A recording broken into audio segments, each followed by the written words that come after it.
Ito ang reading mo, Libra. Welcome back to our channel. Naway nasa mabuti kayong kalagayan while watching the channel. Sa general reading kayo ng bahalang magpalit-palit ng situation nyo sa reading ko.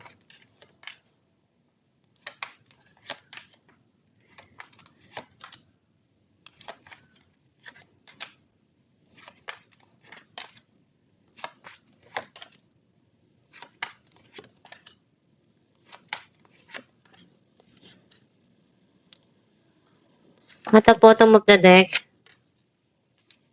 8 of Wands. I feel like ang nasisense ko na energy mo, merong gusto ka dito na simula na opportunity na pwedeng makatulong sa buhay mo, sa mga pangarap mo. And andun yung passion mo eh. Masaya ka dun dahil alam mo sa sarili mo na makukuha mo yung gusto mo. Masaya ka dahil andun yung puso mo sa mga ginagawa mo. Ang mensahe ng card mo, nakikita ko na meron ka ditong binibigay, pinapamahagi or sinishare na gusto mong maitulong or kung ano yung meron ka, pinapamahagi mo, ibinibigay mo rin.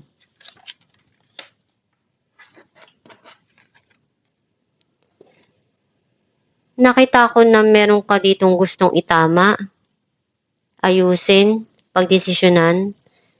Some of you, meron ka ditong kailangan gawin at nagkakaroon na sa'yo ng clarity yung mga situation or merong communication na darating. May tao na pinag-iisipan niya palagi bago siya mag-move, magdesisyon, gumawa ng hakbang.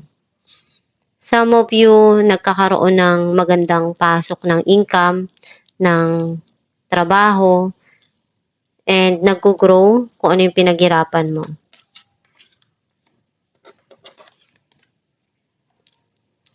Sobrang busy mo dun sa ginagawa mo dahil isa yun sa talagang pinagkakaabalahan mo. Binibigyan mo ng attention at the same time, passion mo yun eh. Some of you, may tao na pabalik-balik sa buhay mo na gustong pinapakita yung kanyang affection, yung intimacy.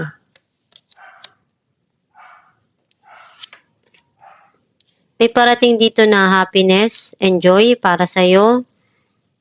Some of you, healing.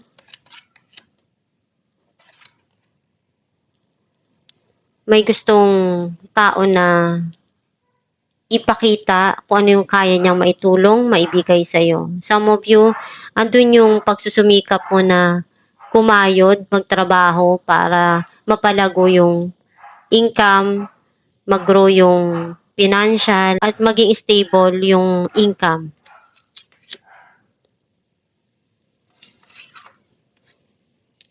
May hinihintay ka na balita or gusto mong simulang hakbang para dun sa mga gagawin mo.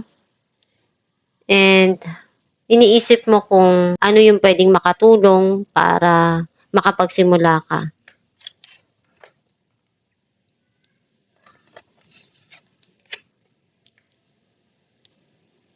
Mas strong ka na ngayon, matatag, kaysa dati.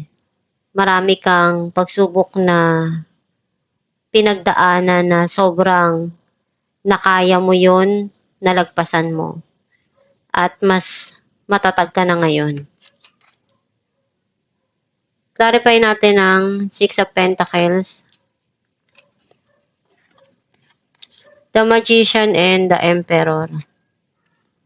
Gagawin mo lahat ng makakaya mo para makamit yung mga pangarap mo at maibigay mo sa kanila yung makakaya mo na tulong. Clarify natin ang King of Pentacles, 3 of Cups, and Justice.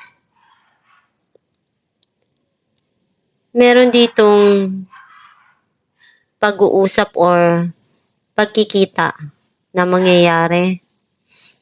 And andun yung makukuha mo yung justice. Some of you, iniisip niyang magkita or mag-usap at linawin lahat ng mga nangyari. Clarify natin ang The Sun. Wheel of Fortune and Judgment. Nagkaroon na ng end of cycle, may new cycle na papasok sa buhay mo. Kung ano yung hiniling mo, ibibigay sa'yo. Andun yung happiness, enjoy, and healing. Clarify natin ang Page of Wands. Ten of Swords and Eight of Pentacles. Andun yung sobrang ginagawa mo lahat na makakaya mo para sa trabaho mo, para sa mga dumarating sa buhay mo. Even though pagod ka na, gusto mong i-end yung situation pero hindi pwede. Dahil alam mo sa sarili mo na yun lang yung paraan para makuha mo or magtagumpay sa buhay. Clarify natin ang Queen of Swords.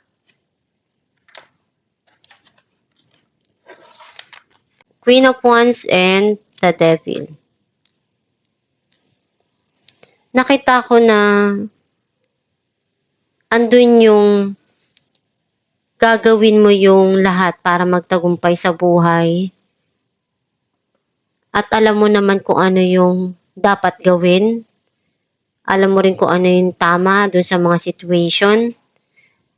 Even though sometimes may mga gumugulo sa isipan mo or sumisira dun sa mga plano mo. Pero alam mo sa sarili mo kung ano yung dapat mong gawin. Clarify natin ang Knight of Wands. Eight of Swords and Queen of Cups. May mga gumugulo ngayon sa isipan mo. At sometimes, napapaisip ka at iniisip mo yung pagmamahal na hindi mo nakukuha, hindi mo na raramdaman. Some of you, may tao dito na may gumugulo sa isipan niya palagi. Gusto niyang maramdaman yung pagmamahal at napapaiyak siya every time na dumarating yun sa isipan niya. Hinahanap niya yung pag-aalaga, yung pagkikare. Clarify natin ang Knight of Pentacles. Six of Cups and Queen of Wands. Mayroon ditong past person na gustong bumalik sa buhay mo. Itong tao na to, very passionate. Hintay niya lang na mag-heal yung situation. At gusto niyang mag-offer or may ibibigay siya sa'yo. Clarify natin ang strength. Some of you, nandun yung pagsusumikap mo para maibigay sa mga mahal mo sa buhay kung ano yung kaya mo. Knight of Pentacles and Ten of Pentacles. May parating dito na abundance and prosperity connected sa trabaho, sa pera. And andun yung gagawin mo lahat kasi you are more stronger now. Hindi ka na basta-basta sumusuko sa mga pagsubok, sa mga pinagdadaanan mo. Kasi ang gusto mo yung panghabang buhay na pagkakitaan, na maging stable, especially dun sa mahal mo sa buhay, na maibigay mo kung ano yung makakaya mo, kung ano yung meron ka. Alamin natin kung ano mensahe ng yung gabay. Some of you may parating na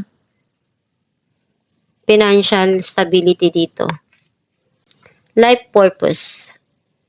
The purpose of your life is to serve in a way that brings great joy to yourself and others.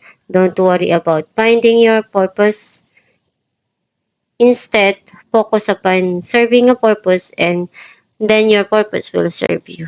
Ang mensahe ng iyong gabay na kung ano yung purpose mo sa buhay, huwag mong alalahanin yun.